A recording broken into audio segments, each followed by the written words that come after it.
Welcome back. We're turning our attention now to an equally important matter. Mr. Chuks Maha is a security consultant, an analyst, a practitioner. He joins us this morning. Thank you for coming on today. Well, we do have a huge challenge on our hands concerning security. Almost everywhere you turn, I mean, everybody knows how important security is. But yes, you've also been keeping tabs on what has been playing out in different parts of the country. There are lots of people who just feel, wow, we have a lot more to grapple with now in recent times, much more than perhaps we have in previous times. But from your perspective, what's going wrong? Well, first and foremost, let's get back to the basics. The average Nigerian doesn't know what security is all about, let alone value it. If you ask anybody what exactly is security, he or she will just first of all tell you, it's not my business. It's the business of the IGP or the president or the governor. Until we change that perspective and begin to grapple with the fact that security is meant to be everybody's business, we can then start the right, correlation or taking the steps in the right direction in trying to address the issue of security in this country. Are you putting the issue now of the widespread security in Nigeria? No, I'm coming to that. I'm just wondering, what informs that opinion? Because if the average Nigerian approaches it from that perspective or with that mindset, and then those uniformed men say, look, what's your business? Does that inform the attitude, or will they be welcoming if Nigerians have that mindset to security agencies? Now, I'll tell you something. In the last few years, let's say the last 10 years or so, we've been talking about community policing. I'm sure you're quite familiar with that fact. And this has evolved over time, where we've now said that he who wears the shoes definitely knows where he pinches. The uniformed men, whether the military or the paramilitary, are occupational and, of course, professional security operatives. They don't live in those abodes where they have been drafted to. Most times, they just rushed in and they're taken out. But you who lives there, you know what you go through. Now, and of course, we also know that all these miscreants, per se, are no spirits. They live amongst us. So it's we who have to let them know where these people are so they can be fished out, because we are the ones that are going to suffer the pain. And that's why I said we first and foremost must embrace this new concept that security is meant to be everybody's business. Are we addressing the cause of insecurity in this country? Because when you look at some of the submissions, especially for the economists, they link it to economic downturns. Mm-hmm. Are you aware of that? Yeah, very, very much aware. Now, you see, we need to have the basis. Once we have the basis set, the foundation, we can then build upon it. Now, if the average person knows that, yes, the business of security is my business, he then understands what his roles are, his obligations and limitations in terms of responsibilities. The government has its own role to play. The private sector has its own role to play. You and I have our own role to play. Now, if we're going to break it down into nitty-gritty, put it into various compartments, we'll then be able to build up the kind of scenario which you and I actually want. Now, that's the issue. Now, if you're talking about the issue of insurgencies, herdsmen, and things like that, you'll find that over time, you find that there's a linkage between the community, the individual, and government. You're getting lost now. Okay, I'll help you out this way. Now, if I know I have a role to play in terms of security, because I know where it pinches, I know my rights, and I know my rights cannot be trampled upon by any law enforcement agent, because the Constitution provides that I have a right for self-protection. If you don't protect me, I have the right to protect myself. And if a collectivity of people come together believing they have such rights, it then means the community has this right to protect itself. And if the communities all come together, it means the state has the right to protect itself. Likewise, the nation. So once people begin to realize they have rights, when people know their rights, their limitations, because your right starts where another man's own stops, and stops where another person's own starts. So I can't trample upon your rights. So by implication, what you're saying now is that in Anambra State, in Kaduna State, in Zamfara State, in Katsina State, all the states. I think in Enugu State too. These are the recent states that have had some form of crisis, upheavals, and fightings going on. Is it that the people don't know their rights? Yeah, majority of them do not know their rights. I'll tell you, I'll explain to you. Now, if you have a compound, you have a house of your own, and I drive through your gates, bashing, breaking your fence down, driving in, probably killing your dog and injuring a child of yours in your compound from the road. Now, do you have rights? Or do I have rights? Well, yeah, but because that's not the scenario. No, hold on. Those are not the scenarios. Yeah, hold on. I'm coming to it now. Because the fact remains that, okay, let's take one of the instances first and foremost. Let's look at the cattle herdsmen. Right. Now, first and foremost, who owns the cattle? Have you thought about that before? Who rears the cattle and who eats the cattle? There are three different people entirely. It could be likened to the kola nut here in Nigeria. Grown in the West, celebrated in the East, and consumed majorly in the North. Now, the cattle is being reared by the Northerners because it's that kind of homestead kind of trade.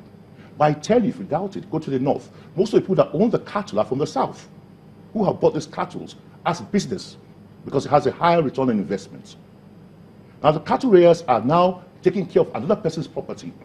And because the cattle rustlers, as they say, quote unquote, they now arm themselves against rustlers. That's the excuse they give.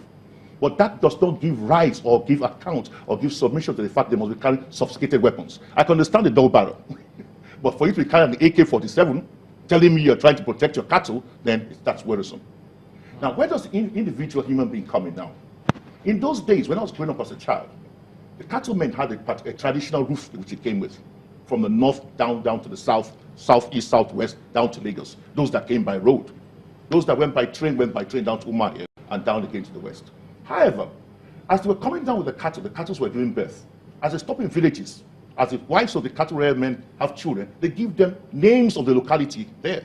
So you find out the herdsmen coming down by have children who have Igbo names, Yoruba names, all kinds of names, and they spoke the languages. That is the traditional herdsman. But these days we have herdsmen who don't even speak any Nigerian language. And that brings the question, who are the herdsmen? And that's why I say you and I have a right to know who these herdsmen are. And if we feel uncomfortable about that or suspicious about them, we'll raise up the alarm and, of course, bring it down to the nearest law enforcement authorities or agencies. Take us through this, Mr. Maha.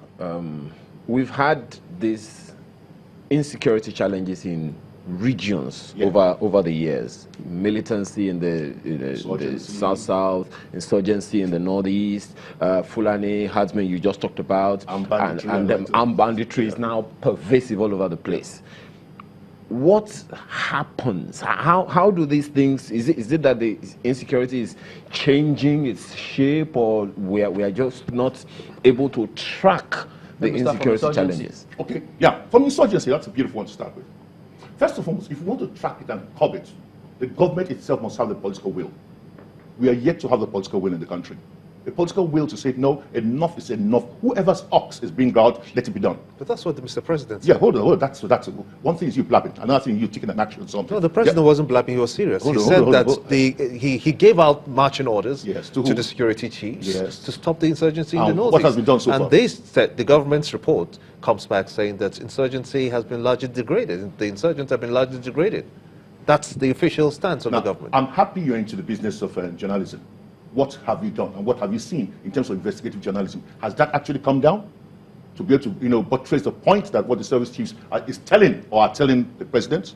Because there are two different things we need to understand here. There are two different things. If I were Mr. President, first and foremost, I'll call for a security summit. Not of public security operatives, but to infuse in private practice security operatives to come in and have that round table, get the synergy between the public and the private sector working together security-wise, and from there the white paper or the communique that comes out from it will begin to implement. That's what I would do if I were Mr. President. Because we have a lot to do concerning insurgency. However, I need to say one thing. Who armed the insurgents? Because the kind of politics we are going through in this nation of ours is beyond anybody's comprehension. The winner takes it all, no compensation prize. And again, you arm a thug with a gun to fight your game. At the end of the day, when the money is no longer coming in, being paid as a thug, and he still has the arm with him, what then does he do? That's part of the problem for insurgency. It's part of the problem. That's how it starts. You create a monster, and then the monster becomes so big and more powerful than the creator. I thought that the insurgency in the northeast is an ISIS ideology. Now, it's a two-way thing. The fact that they have now taken affiliation to ISIS does not mean that they were created by ISIS. They are two different things. You could form a group of people now, and tomorrow they want to become affiliated to another body. That doesn't mean that body created them. What, in your estimation, feeds this insurgency? Because the authorities usually tell us that they're doing what they can to ensure that they curb this. But they will always tell you, this is guerrilla warfare. It's not conventional. So perhaps they can approach it in a certain way. So what should we be doing? Yeah, well, to start with, from any form of military tactics or practitioning, to guerrilla warfare is the worst kind of war you can ever think of, because the enemy sees you, but you don't see the enemy. I must say, I give it to our boys down there who are putting their best to curb it. However, I spoke about the issue of the political will. I would... and the rights, you spoke about the rights. Yeah, the rights, yeah. I would want a situation, unfortunately it's gone beyond that. I don't know if you've ever bothered to know how many borders we have around the country. I mean, the perimeter mileage of kilometers around the country, exposed borders, really until we have no borders. The only border we really know of that of Semen. And even after Semen, we have no borders. Our borders are porous. So these guys can always find their way into this country, these insurgents, anyhow. The troops, the military, or whoever it is, could be faced or focused on a particular point, and these guys can come through a different point. But that's not it. Now, if we look at politics, the way politics is being defined, government of the people, by the people, for the people, why can't we have a security of such formation? Security of the people, by the people, for the people. In other words, either we can have a creation of a national guard, state police, trying to borrow the American leaf, where the federal government itself polices certain kinds of laws, felonies and above, the state handles misdemeanors and below, and while the local government, what you call in America maybe the county, handles minor offenses or simple offenses. Now, what does that do? It empowers you and I, because we know our local chiefs, where I can easily walk into any county police or local government police and, you know, voluntarily give out information. Because I know if you devote that information, I'll come after you. Because I know you quite well. I know Lagbaji, I know Kompoala, I know Olayinka, and things like that. Then at the state level, the state has its onus, because the state owes it a duty to its citizenry to protect the citizenry. Then above that, the federal government comes in. Now, what do we mean by this? You find that you have what they call checks and balances, unlike what we're seeing now. It may seem a little bit tricky, but you have checks and balances, where no one man can, in any way or manner, try to monopolize or manipulate the system security-wise. There was this case of in Borno State, while Brigadier General Buba Marwa was military administrator at the time, and he claimed at that time that the Nigeria-Chad border was porous at some time, and he had to find a way. He had to ensure that he wasn't allowing the influx of Chadians, you know, into Nigeria. It blocked, you know, any kind of inflow and all of that, and that was the ground for Operation Sweep at the time. You talked about political will. That was easy during the military. Why is how do we navigate that now in the civilian government? The truth that Marwa at that point in time didn't need anybody's political votes. He was put there by a government, a military junta, and he had to do it because he was only owing allegiance to one person. But when you're a governor, your allegiance goes to sway from the state party chairman to that of the national chairman. You need the votes and everything, and again you keep on playing politics. Your yes is usually never yes, and your no is never no, and that's a problem. And that brings me to the next level, what I'd like to talk about. I'm talking about the security of politics versus the politics of security. People now today, those who are in politics, in governance, want to do everything humanly possible to retain and remain in office. That is the security of politics. And to do that, they devise means to purify the various security agencies to ensure they perpetually remain in office. And that becomes the politics of security. Which security agency will I empower above others? That will suit my purpose. Now, that's a problem. How do we address that kind of problem? You were talking the other time, you said that the people have a responsibility in this. Mm-hmm. How do the people navigate this? Now, put it this way. Let's start with the easy one, the Police Service Commission. If we could allow the system churn out its own Inspector General of Police, being churned out by the Police Service Commission, who knows its officers and men, to say, okay, after this one's tenure, we're going to have about 7 eligible persons to come up. We can put it down there, put it into a ball, roll it, do a lucky dip. You are now the new Inspector General of Police, just like based on eligibility and not for political, ethnic, or religious affiliation. So would that go on as presently constituted? Well, it depends on what it is that sets up the Police Service Commission. The Police Service Commission is meant to watch and cater for the police officers at the senior cadre. Yeah, but I know the president, yes, is the commander-in-chief of the armed forces. There's no doubt about it. He can handpick whoever he chooses. Yeah. But what we're seeing here now is that when you now handpick somebody who is not eligible, who is not due, you knock off other persons. Yeah, but would you deliberately handpick somebody who's not eligible, knowing that, yeah, the implications and consequences will be there? Well, it does happen. It does happen. It does happen, but it's not an issue for our discourse here now. Has that happened? Is that currently in place? No, I will not say that's currently in place. I won't say that is currently in place. But what I'm saying, whoever you pick, the picking of the Inspector General of Police itself does not provide the entire security for the country. I was just using that as an example. Okay. We have so many service chiefs, so many. You have the military, you have the DSS, you have all the various services, including that of the Office of the NSA. Are we giving enough consideration and purpose to fighting the kidnapping challenge that we have, especially along the Kaduna-Abuja Expressway? Because that seems to be neither here nor there. Today, they succeed in stopping the kidnappers. Tomorrow, the kidnappers are back again. Are we looking at this with a view to arresting, or should I say, addressing the root cause of kidnapping, especially along that route? Okay, first of all, when you talk about the root cause, what's the root cause of kidnapping? Easy money. The boys want money.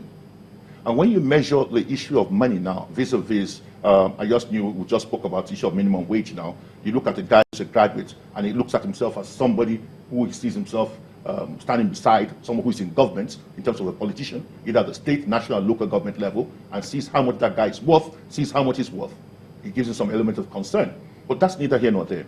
If you really want to address it, the issue of kidnapping, we have all the resources in this country. We have the Air Force. We have air superiority. You have the air wing of the Air Force. You have the air wing of the police. Why don't you put those into use by continuously, monitoring that Kaduna-Abuja way by air? That's air-to-ground surveillance. That's one. You put enough motorized security operatives. Police on one side, you don't mix them together. The Army on the other side, the Navy, Air Force, different ones, who take their commands differently and they think differently. You get the point. It's easier for a civilian to talk to a policeman and probably get away, but you might find it very difficult to talk to a soldier. Some people will have issues with military parading. Yeah, because you see, for drastic, situations bring about, you need drastic solutions. Until we can address it to reduce it, then you can then begin to pull them out gradually. If we succeed, yeah, according to what you say must be done. If we succeed, it's a suggestion, not must be done. Okay, a suggestion. If we succeed with that from the Kaduna-Abuja Expressway, and we get the kidnappers away from that point, yeah, they may likely migrate to another point. Yes, how do we deal with that again? That's what they usually do. Now, put it this way. I think we have enough men in the Army, when I mean Army, it consists of the Air Force, Navy, and all that, to be able to post these people all around. Now, let's put it this way. All around the country? Yeah, all around the country. Let's put it this way. If you were taught, how to disarm, probably you were taught security in school, either in secondary school and at tertiary level, how to, on armed combat, how to use a light arm or firearm. You went into military conscription, maybe 1 year service in the Army, and you came out. Even though you didn't decide, you later decided not to serve the Army, but you came out after the 1 year conscription. Would you be scared of a gun? Are you suggesting that we post military men and Navy men all around the country to do policing duties? No, hold on. Policing duties are different. We are talking of manning the roads because of the issue of kidnapping. So the Army will man the roads? No, we can man the roads. It's just a suggestion. However, I need to say something here. Don't you think that will be trivializing? No. I'll tell you one thing. It's not all the whole roads. He mentioned earlier that if you man one road, they could move into another place. Definitely. But when they know that the business is no longer lucrative to kidnap, they'll think twice and probably go into some other form of crime. So what then happens to policing duties if we resort to posting the Army to some of those key roads? Now, the policing duties would have been beautiful, but where are the policemen? Where almost every politician, almost every captain of industry, almost every ambassador, the likes of you and I, businessmen, all have police orderlies. Where are the policemen? No, I don't have police orderlies. I'll be surprised. Unless they do. I don't have a police orderly. I can boldly say that almost 1/3 of the police force have been engulfed by orderly duties. There are no men around. It's unfortunate, but that's the reality of life. And that's why we need to get all the sister agencies to join the police without any shame of anything. I'm not a policeman. So if we do that, yeah, can we get results without the community policing structure in place, which you spoke about earlier? We'll only be able to get very short-term results. Long-term results can only be achieved by community policing. That's true. Everybody needs to be involved. How do we then go about this community policing? Because different IGPs, they usually have different perspectives of what they want to do or what they did with community policing. Yeah, the reason why different IGs had failed so far in community policing is that they never brought the private sector in. They thought they could do it themselves. Now, when you bring the private sector in and bring everybody in, students, traditional rulers, religious leaders, the media, and everybody comes up in together as one body, will succeed. I thought that was why they had the police community relations. That's the PCRC? Yeah. Yeah, but don't forget that's a selection of people who just want to go in there for various personal reasons.